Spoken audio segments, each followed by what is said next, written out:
And when the motor's on it, those cycle of harmonics come out in random succession. And in some way I wanted to demonstrate that in the decoration of it, to almost give some kind of visual sign to the sounds. I also want to make a parallel between collage, the found object, and improvisation, improvised music. So I've been making a lot of notes about the sorts of things that I've been doing, and I might just sort of throw a few comments about it very, very randomly. I first started doing collage about 1975 in art college, but previous to that I'd always been making art with my brother. We cut lino cuts into the old floor of our bedroom, print off the floor, and we made books together, and consequently we went on to print a lot of books. These are from the 1980s, where we would print our own poetry and illustrate them. We'd only ever illustrate poets' work we liked. It gave us images. But I haven't done any books since the 80s, but I may well start again to do those. But the collage came about because at art college I really adored the work of Rauschenberg, Jasper Johns, Jackson Pollock, all the abstract expressionists. And then also Kurt Schwitter's I really like the work of, and a lot of Dadaist and Russian, Malevich and people like this. But I suddenly started to also love torn posters that you see about everywhere. And they were Duchamp's ready-made art. And you see them all the time, you see them now. And so I started voraciously collecting these pieces of ephemera. And I've always done collage since then, but I don't really know what it means. Somehow the collage came about because I realised I've been in full-time education for 14 years. So when I went to college, it was all about words, and we did a non-verbal communication project. And I realised I wanted to kill words, so I started using any text I could, any text in any kind of collage, as a way of finding a new meaning for words. As you can see, I'm using words, but not in a way that probably communicates what I want to say, really. Poetry probably says more to express ideas. I think I collect objects and ideas because I express myself through objects and through making art. And so words don't quite get there, but I'll read some of what I've written here. I call this the energy. My whole view of creativity in babies is that they discover the world through their eyes. And this is how we learn about the world. You use your eyes. And I get an incredible amount of pleasure from my eyes. I look at things, I play tricks with my eyes. When you travel, it's like a cosmic cinema. You just soak in all these different sensibilities, and the collage somehow has been used as a diary to remind me of where I've been. So I went to India on a bicycle, and so this became my little collection of ephemera from the very beginning. Oh, that's Greece. Where did we start off? We started off somewhere. Germany, France, Germany, what was Yugoslavia, Greece, and all these pieces became like aide-memoire. When I look at the pictures, I'm reminded of it, and I've done since a lot of work from those pieces as a form of diary. Found object as textural colour sensory fragment. Tangible evidence of the proof of other lives and your own, the real world. These pieces are from the real world, they have a story to tell.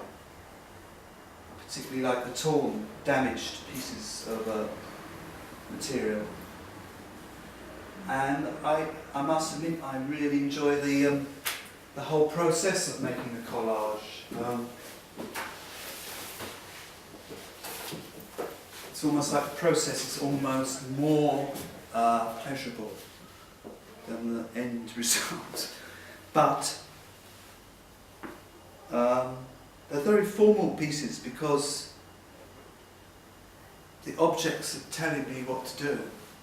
And that's the same with the constructed, found objects. They're telling me what to do. I get my inspiration from the objects. I said this was a very plain piece, but it's constantly growing. These are new found objects.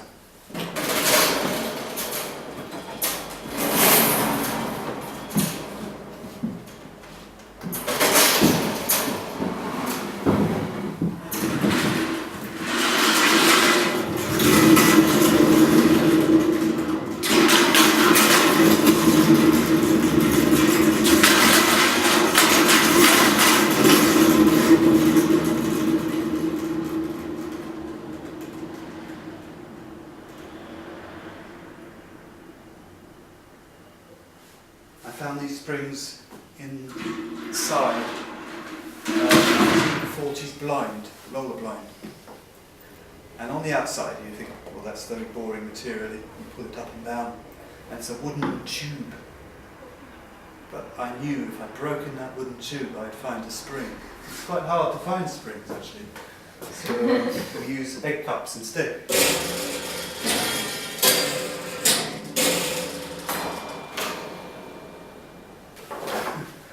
Digress in lots of different directions all at once.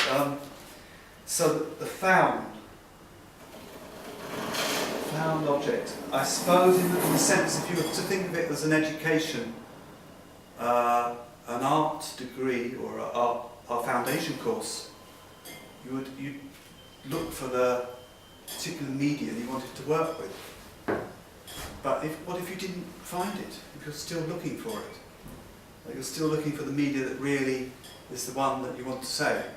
So I'm still collecting my colours in my palette, and I can't stop doing it. And you know, 200, 300 collages along the way, as well as being a musician and an arts educator. I haven't really made my name as an artist, but I almost owe David Madolla David. to that, because him with Bruce Lacey were the luminaries who David Madolla said that we should choose the medium to suit your idea. So in that case, you could make a film, you could do a drawing, you could do a performance. In fact, my first forays when I left art college was to shun the private views. I knew the people to go and talk to have private views, and I carried on painting for a while, but I went and did performance. And I don't know where that came from, and it was completely improvised, apart from I used my bicycle, and I might cajole the crowd to throw coins onto my instruments so that they made sounds. Little joke. And in fact, funnily enough, there's a picture here where I'm wearing a bed spring tuxedo,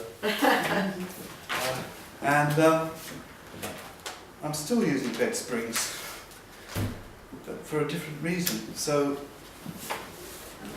John Latham came to the show, and it was in the Car Breakers Art Gallery in the Frestonia. I didn't know that one, but I know what all the other people. Frestonia. Well, so many John links Latham. between us, it's not true. John Latham, he was a neighbour of ours when I was growing up.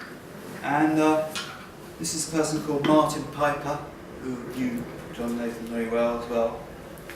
and we had a battle between the square and the circle, and I was the circle. And believe it or not, we smashed up a TV in that performance. And the last piece that came off was this square with rounded edges. Oh, really? And that's possibly, until about 2 or 3 years ago, the only show that I ever had. I had some shows recently in Stoke Newington with a series of artists who also dabble with sound. So, I don't know if I'm going to go back to this. I probably won't read too much of this sort of thing. Just trying to make sense of the fragments. And maybe making sense of nonsense is what really I want to do. Meaning is found in different places. Paper fragments put in order, reassembled stories. Need to make order out of random parts rather than accept apparently arbitrary order. Dictum, like somebody saying how things should be. You almost want to not know what things are about in order to be able to make a new meaning. Irrational or unpredicted reactions closer to the energy. Well, I just came upon that idea of the energy. That's the baby who discovers the world, possibly through touch. If you make a sound, that baby will look up and will go towards the sound.